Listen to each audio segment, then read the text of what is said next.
Today I'm going to cover why oil prices fell to their lowest prices of the month of April today.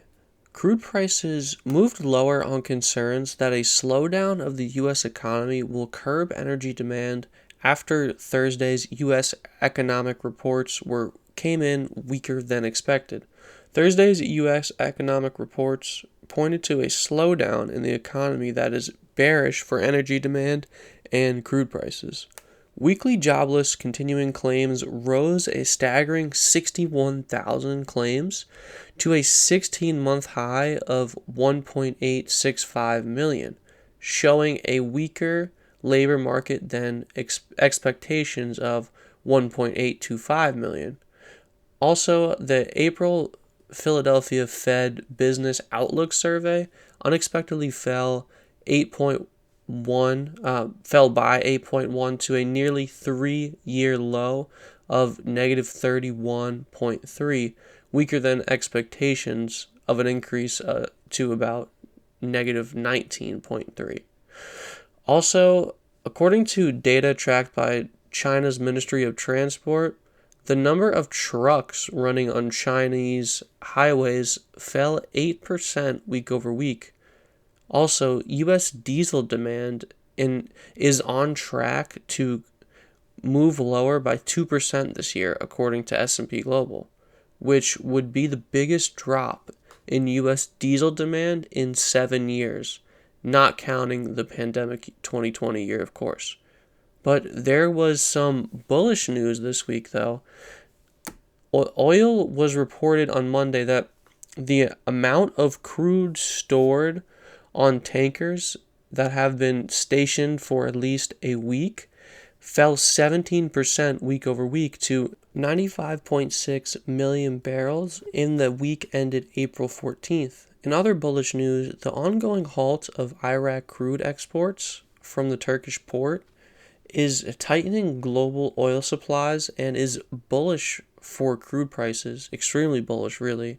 The Turkish government said it wants to negotiate a $1.5 billion settlement that it has been ordered to pay before allowing Iraq crude exports to resume through its pipeline. Oil exports of 400,000 barrels a day from the Turkish port have been halted since March 25th after Iraq won a aberration case from the International Chamber of Commerce that said Turkey violated a 1973 pipeline transit agreement by allowing crude from the Kurdish region to be exported without Iraq's government consent. The situation in Turkey continues to play out along with OPEC oil cuts of 1 million barrels a day, which was announced in April. The news of OPEC Plus, obviously cutting oil and in, conjunction with Russia cutting oil, sent oil prices and gas prices rocketing higher. What does this all mean? Well, let's take a look at the chart and try to figure this out together. So, at about $82 a barrel is where oil had topped out back in December of 2022, also in late January, and about in March. And, right on cue, here in April, we've pulled back from this $82 level.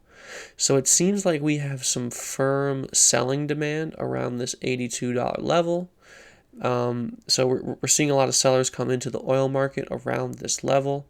And also, it's interesting to kind of see that the 200-day moving average for oil kind of coincides with this 82.60 resistance level. So definitely worth keeping an eye on that level. And the recent drop, it was really kind of a perfect storm for a drop in oil prices for obviously the resistance level, the 200-day moving average, and as well, oil was overbought on RSI, the relative strength index. So really a perfect storm for oil to move lower, and we got that move lower. This does seem like a shorter term pullback though when looking at the chart.